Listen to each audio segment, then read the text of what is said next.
అందరికీ మన ప్రభువును రక్షకుడైనటువంటి యేసుక్రీస్తు వారి పేరిట ప్రత్యేకమైన వందనాలు. మరి ఈ అవకాశాన్ని నాకు ఇచ్చినటువంటి దేవునికి ముందుగా ప్రత్యేకమైనటువంటి కృతజ్ఞతాస్తుతులు చెల్లించుకొనుచున్నాను. మరి కూడి వచ్చిన మీ అందరికీ కూడా ప్రభువు పేరిట ప్రత్యేకమైనటువంటి వందనాలు.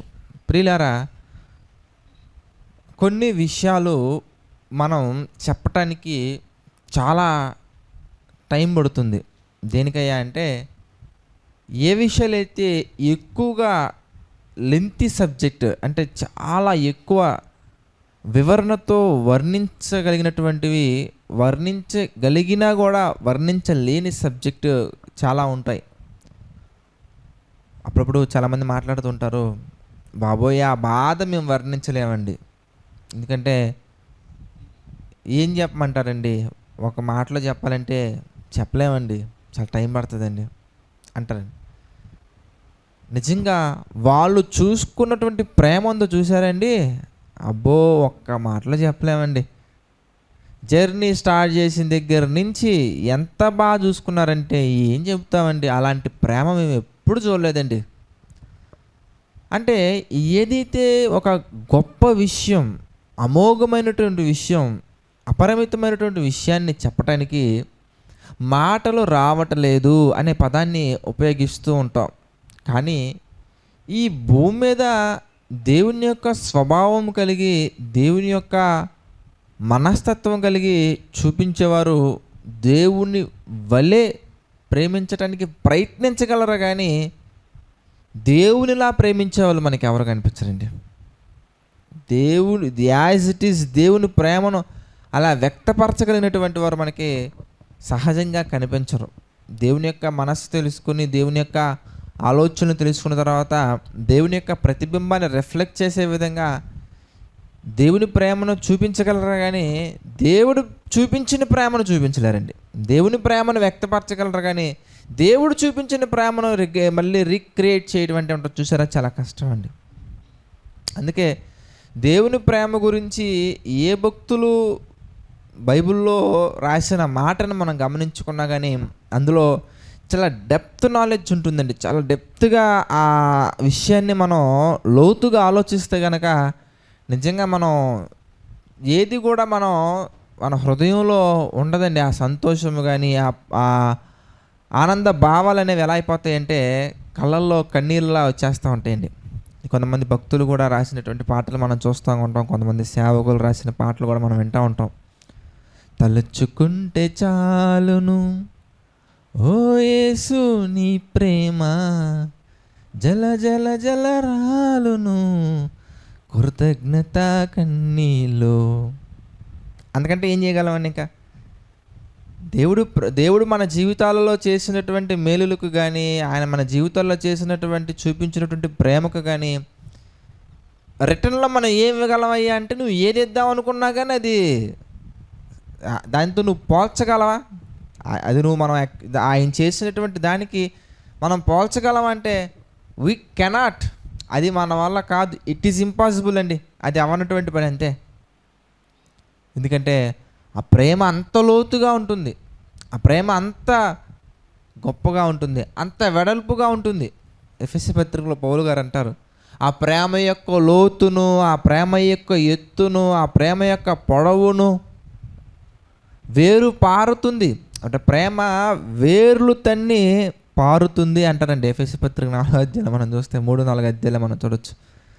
అంటే వేరు పారడం అంటే ఒక వేరు ఏ విధంగా అయితే కఠినమైనటువంటి పరిస్థితులు భూమి లోపల కఠినంగా ఉన్నా కానీ అది వేరు భూమి లోపల నుండి చొచ్చుకొని ఏ విధంగా అయితే వెళ్తూ ఉంటుందో, క్రిటికల్ సిచ్యువేషన్స్లో నీ జీవితంలో నా జీవితంలో అందరూ విడిచిపెట్టి, అందరూ మనల్ని అనాథ చేసినప్పటికీ, అందరూ మనల్ని చేతగాని వాడిని చేసినప్పటికీ, అందరూ మనల్ని మోసం చేసినప్పటికీ, అలాంటి పరిస్థితుల్లో కూడా చిమ్మ చీకటిని ఏ విధంగా అయితే ఒక సూర్యుడు తన కిరణాలతోటి చీల్చుకుంటూ వస్తారో అదేవిధంగా మన జీవితాలలో వచ్చినటువంటి కఠినమైనటువంటి పరిస్థితులు, కఠినమైనటువంటి సిచ్యువేషన్స్, కఠినమైనటువంటి ఆ ప్రణాళికతో ఉన్నటువంటి వాటిల్లో దేవుని ప్రణాళిక ఎలా వస్తుంది అంటే, డోంట్ వరీ నాన్న, ఐ యామ్ హియర్.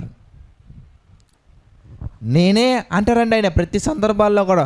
ఒక మనిషికి ధైర్యం చెప్పాల్సిన పరిస్థితికి, ఒక మనిషి ధైర్యాన్ని చెడిన పరిస్థితుల్లో ఆయన మాట్లాడే మొట్టమొదటి మాట, భయపడకు, నేనే, ధైర్యం తెచ్చుకో. అంటే నేను ఉన్నాను కదా, దేనికి నువ్వు భయపడుతున్నావు? డోంట్ ఫియర్, భయపడకండి. అంటే అందరూ మనల్ని అనాథగా చేసినా కూడా ఆ ప్రేమ అలా ఉంటుందంటే అది ఎప్పటికీ విడిచిపోదండి. అందుకే ఆ ప్రేమ గురించి ఎవ్వరు ఎక్కడ ప్రస్తావించినా కానీ ఆ పదాలు ఎంత సాలిడ్గా ఉంటాయంటే మనం చదువుకుంటూ వెళ్ళిపోతాం, అలా చదివేసుకుంటూ వెళ్ళిపోతాం అంతే. కానీ ఒకసారి చదువుకుంటూ వెళ్ళకుండా ఆలోచిస్తూ వెళ్ళండి. మనం కనుక ఆలోచిస్తూ వెళ్తే ఎన్నిసార్లు ఆలోచించినా కానీ అస్సలు బోరు కొట్టినటువంటి టాపిక్, ఎన్నిసార్లు మాట్లాడుకున్నా కానీ అందులో కొత్తదనాన్ని చూపించే టాపిక్, ఎన్నిసార్లు మాట్లాడుకున్నా కానీ అందులో ఇంకా తెలుసుకోవాలి, ఇంకొంచెం సేపు మాట్లాడుకుంటే బాగుంటుంది, ఇంకొంచెం సేపు ఎక్స్ప్రెస్ చేస్తే బాగుంటుంది అనిపించే అందమైనటువంటి సబ్జెక్ట్ ఏదైనా ఉందంటే దట్ ఈస్ గాడ్స్ లవ్. దేవుని యొక్క ప్రేమ అది చాలా గొప్పదండి. అందుకే మీరు చూస్తే యోహాను సువార్తలో మనం చూస్తేనండి, యోహాను సువార్త రాసినటువంటి వ్యక్తి మొదటి యోహాను పత్రిక రాసింది కూడా, ప్రకటన గ్రంథం రాసింది కూడా ఆయనే. దేవుని కృపను బట్టి దేవుని ప్రేరణతో రాశారు ఆయన. ఆయన మాట్లాడుతున్న సబ్జెక్ట్ మనం చూస్తే యోహాను సువార్త 3వ అధ్యాయము 16వ వచనం మనం చూసాం అనుకోండి. చూడండి ఏమన్నది యోహాను సువార్త 3వ అధ్యాయం 16వ వచనం మనం చూస్తే ఎంత చక్కగా ఉందండి. దేవుడు లోకమును చూసారా, అంత చక్కగా మాట్లాడుతున్నాను, ఎంతో ప్రేమించును. ఎంత ప్రేమించారండి ఇంతకీ? మెజర్మెంట్స్ చూసే ప్రయత్నం మనం చేసామనుకోండి, అంటే ఇదిగో 1 కేజీయా 2 కేజీలా అనే మన ప్రయత్నం మనం చేసామనుకోండి, ఎంత ప్రేమించారు ఇంతకు దేవుడు అంటే అది ఎంతో, అది ఎంతోనండి. అదే బ్రదర్ ఎంత, అది ఎక్స్ప్రెస్ చేయలేమండి.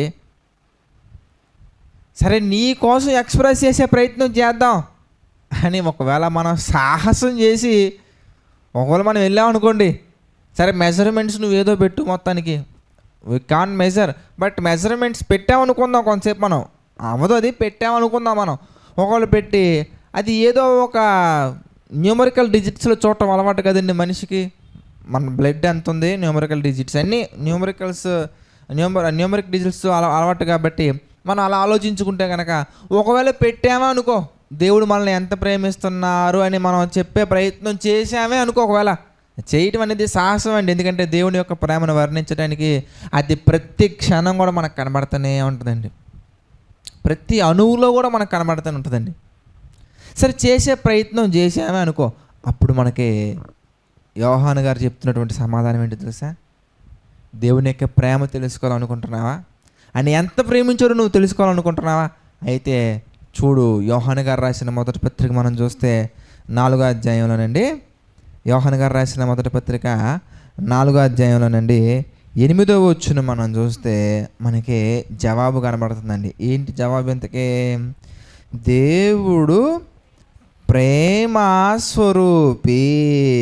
దానికి ఆన్సర్ కింద మళ్ళీ ఫుట్నోట్లో మనకి కనబడుతుంది. మూల భాషలో ఏముందంటండి? దేవుడు ప్రేమా స్వరూపి. ఎంత ప్రేమిస్తున్నాడు, అంత ప్రేమిస్తున్నాడు కాదండోయ్, అసలు దేవుడే ప్రేమై ఉన్నాడు, ప్రేమే దేవుడే ఉన్నది. దేవుడు is equal to Prema, God is equal to love.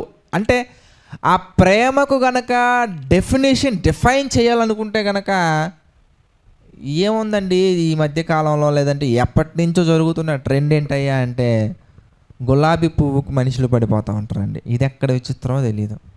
గులాబీ పువ్వుకో లేదంటే కొంతమంది చెల్లెలు చెప్తూ ఉంటారు, చిన్నప్పటి నుంచి మాకు ఫాదర్ లేరండి, కానీ అతను మాట్లాడుతున్న మాటలకి ఎంత ధైర్యాన్ని ఇచ్చాయంటే నిజంగా మా ఫాదర్ అనే భావన వచ్చిందండి, మా మదర్ అనే భావన వచ్చిందండి.